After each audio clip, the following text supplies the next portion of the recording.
तेव्हा या आकृती संदर्भात आपल्याला काय करायचं आहे, एकूण आकृतीचे क्षेत्रफळ काढायचं आहे. ओके, सो ही आहे बहुभुजाकृती आणि या बहुभुजाकृती आकृतीचं एकूण क्षेत्रफळ काढणं हे आपला क्वेश्चन आहे. ठीक आहे, क्वेश्चन मी जास्त लेंथी लिहित नाही, ऍक्च्युअल कन्सेप्ट आपण समजून घेऊ. तर या अगोदर सुद्धा मी तुम्हाला एक गणित समजावून सांगितलेलं आहे. हे सेकंड असेल, उर्वरित गणित जे आहेत हे तुम्ही स्वतः ट्राय करायचे. आता एक लक्षात घ्या की जेव्हा आपण ए बी ई या त्रिकोणाबद्दल बोलू तर या त्रिकोणामध्ये काय झालं बरं की हा काटकोन इथं दिलेला आपल्याला, म्हणजे याचा अर्थ जर आपण याला उंची धरलं तर हा बेस व्हायला. क्लिअर? म्हणजे याचा अर्थ काय झाला की आता समजा ही बाजू आपल्याला दिलेली नाही, पण ही बाजू माहित असल्याशिवाय ह्या वरच्या त्रिकोणाचं क्षेत्रफळ निघणार आहे का? नाही निघणार. येते लक्षात तुमच्या? किंवा या आकृतीला मी थोडस स्ट्रेट करतो. तीच आकृती आहे, त्याला मी काटकोन त्रिकोणाच्या स्वरूपात लिहितो. काटकोन कुठे आहे? ए या ठिकाणी आहे. वरची बाजू मी बी घेतो, तर ए बी किती दिलंय आपल्याला? 24 दिलेलं आहे. त्यानंतर काटकोनासमोरील बाजू जी आहे कर्ण ते किती दिलेलं आहे? 30.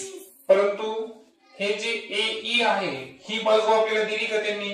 नाही. ही बाजू आपण एक्स गृहीत धरू. किती गृहीत धरू? एक्स गृहीत धरू. मग आता आपल्याला एक्स ची व्हॅल्यू काढल्याशिवाय तिथं कोणतं सूत्र बसत नाही आपलं? Half into base into height. हे बसणार आहे का?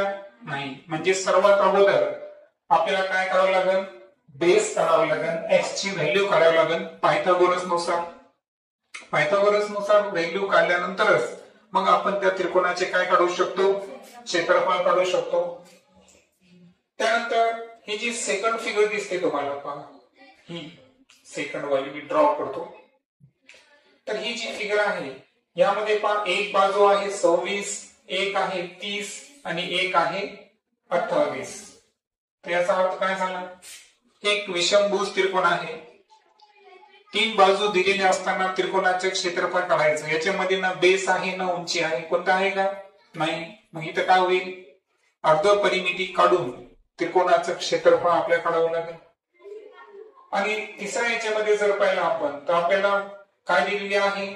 उंची दिलेली आहे, पाया दिलेला आहे. त्यामुळे त्या त्रिकोणाचा आपण काय काढू शकतो? क्षेत्रफळ सहज काढू शकतो. बरोबर?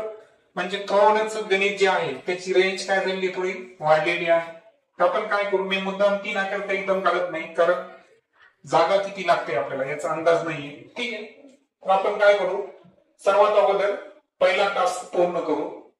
पहिल्या टास्क मध्ये आपल्याला पायथागोरस थेरम नुसार जर गेलो आपण, पायथागोरस थेरम नुसार, तर काय सूत्र आहे आपल्याकडे? कर्ण वर्ग. कर्ण कोण आहे? बीई. कर्ण वर्ग बरोबर पाया. पाया काय घेतला आपण? एई त्याचा स्क्वेअर अधिक उंची काय आहे? बीए त्याचा स्क्वेअर घेऊ आपण. सांगा बीई ची व्हॅल्यू किती आहे? 30. 30 चा काय घ्यावं लागेल? स्क्वेअर. एई ची व्हॅल्यू काय घेतली आपण? एक्स त्याचा स्क्वेअर. बीए ची व्हॅल्यू किती आहे? 24. 24 त्याचा स्क्वेअर. सांगा 30 चा स्क्वेअर किती आहे? 900 900. एक्स स्क्वेअर प्लस 24 चा स्क्वेअर 6. आणि यावरून एक्स स्क्वेअर ची व्हॅल्यू काढायची असेल तर 900 मधून 576 काय करावं लागतील? मायनस. ते आन्सर किती येतं? 324. आणि यावरून एक्स ची व्हॅल्यू काढायची असेल तर अंडर रूट 324 ची जे स्क्वेअर रूट आहे ती व्हॅल्यू किती येते? 18.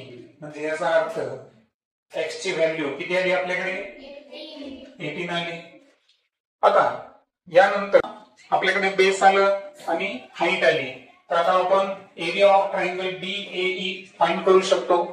सो एरिया ऑफ ट्रायंगल कोणता आहे? बीएई.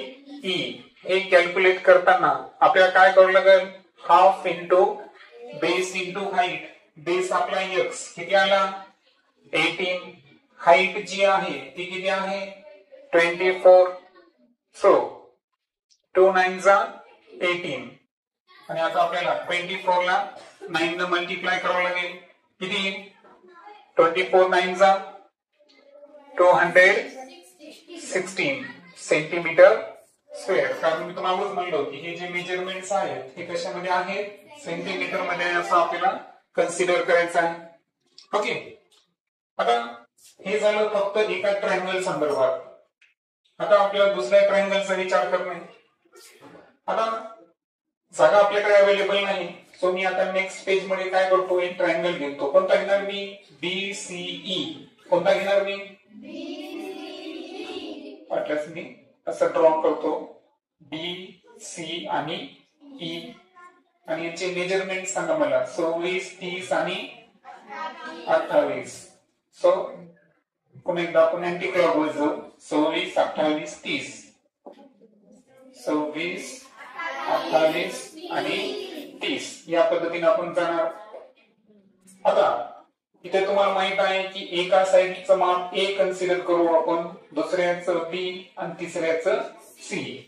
सेमी पेरिमीटर जे आहे त्याचं सूत्र काय आहे A + B + C अपॉन 2. चला मग व्हॅल्यूज टाकू. A ची व्हॅल्यू किती आहे 26, B ची 8, C ची 30 डिवाइडेड बाय 2. आता एक लक्षात घ्या 28 26 30.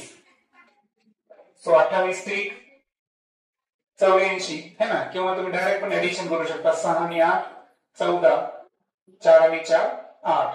84 ला 2 ने डिवाइड केलं तर आन्सर किती 42. 42 काय आली आपली सेमी पॅरामीटर. सेमी पॅरामीटर म्हणजे काय आली अर्ध परिमिती. आता आपल्याला काय करायचं आहे क्षेत्रफळ. सो तुम्हाला माहिती आहे क्षेत्रफळ काढताना काय सूत्र वापरतो आपण S - A - B S - C. So आता आपण एक एक करून किमती टाकू.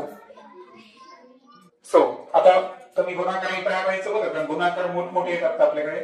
S ची किंमत किती आहे 42. 42 मधून A मायनस करा. A किती आहे 26. दुसरं किती आहे B 28. C किती आहे 30. ओके सॉरी 40 मधून मायनस करायचं होतं ना. 42 मधून आपल्याला 30 मायनस करायचं होतं. ओके. आता सांगा 42 ला 42 मधून जर 26 वजा केले आपण तर किती मायनस केल्यावर 16. 42 मधून 28 मायनस केल्यावर 14 आणि 42 मधून 30 मायनस केल्यावर 12. ओके. आता इथं थोडस आपण वेगळ्या पद्धतीने जाऊ. 16 ही वर्ग संख्या आहे का वर्ग संख्या. त्याच्यामुळे तिला आपल्या गुणाकारात नाही घ्यायचं. 42 14 आणि 12 या तिघांचं काय करू आपण मल्टिप्लिकेशन करू. पहा 42 ला अगोदर आपण 14 न मल्टिप्लाय करू. 14 दोन्ही 14 चौक 56 आणि 2 त्याला आपण 12 न मल्टिप्लाय करू. 12 आठी 96 96 आणि 9 105. 12 पंचे 60 70. किती उत्तर आलं 7056 गुणिले शिल्लक कोणाला सोडलं ना आपण 16 कारण ती काय आहे वर्ग संख्या. आता 7056 च काय करायचं आपल्याला वर्गमूळ. आता समजा आपल्याला वर्गमूळ माहित नाही असं कन्सिडर करून चालू आपण. काल एक ट्रिक दिली होती कितीचे गट पाडायचे 2 चे. वर्ग संख्येला भाग द्यायचा. आठी 64. सांगा इथं प्लस केल्यावर किती आले 16. 70 मधून 64 गेले किती राहतील 6 56. 16 आता पाहितले 2 इथले 2 16 चौक 64. मग 16च्या पुढे 4 लिहून 4 न गुणाकार करा. 4 चौक 5 चौक 24 आणि 45. 4 1 4 आणि 1 सॉरी 656 आलं. म्हणजे याचा अर्थ कितीचा भाग बसला 4चा. तिन्ही ठिकाणी 4 द्यायचं आणि 656 मायनस केलं तर उत्तर किती आलं 0.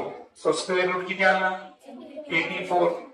मग सांगा याचा स्क्वेअर रूट आला 84 आणि 16 चा स्क्वेअर रूट किती आहे 4. 4 चौक 16, 8 चौक 32 आणि 1 म्हणजे आन्सर किती आलं 336 सेंटीमीटर स्क्वेअर. क्लिअर. आता किती आन्सर फाइंड केला आपण दुसऱ्या आन्सर फाइंड केलं. पहिलं आन्सर जे फाइंड केलं होतं तर किती आलं होतं 216 है ना 216. आता हे तर आपण इथं पण ऍडजस्ट करू शकतो 3 नंबरचं.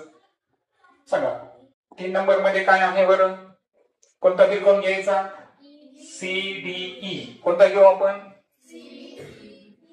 Area of triangle CDE is equal to half into base into height. सांगा बेस किती आहे 28, हाईट किती आहे 16. सांगा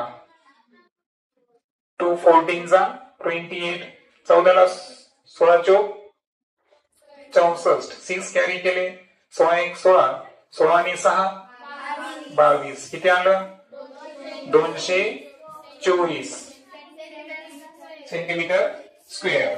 आता काय करायचं आपल्याला टोटल फाइंड करायचं आहे बरोबर. सो आता काय करू आता इथं करू का काय अडचण नाही ना काय अडचण नाही ना. हा मग आता टोटल फाइंड करताना आपण टोटल एरिया फाइंड करायचा आपल्याला. So total area is equal to कोणाकोणाचे ऍडिशन सांगा एकूण क्षेत्रफळ काढताना जे आपलं पहिल्यांदा आपण काय करायचं कशाची किंमत काढली आपण बेसची काढली होती आणि बेस काढल्यानंतर आपण एरिया काढला होता. तर फर्स्ट एरिया जो आला होता आपला तो किती आला होता 216 चौरस सेंटीमीटर. सेकंड जो आपण एरिया काढला होता तो किती आला होता 336 आणि थर्ड नंबरला जो एरिया काढला आपण तो किती आहे 224. तर सर्वांचे ऍडिशन करताना सांगा 6 आणि 4 10 आणि 6 16, 3 3 आणि 3 6 आणि 1 7, 2 आणि 3 5, 5 आणि 2 7 ना. तो 776 centimetre square. That is the answer.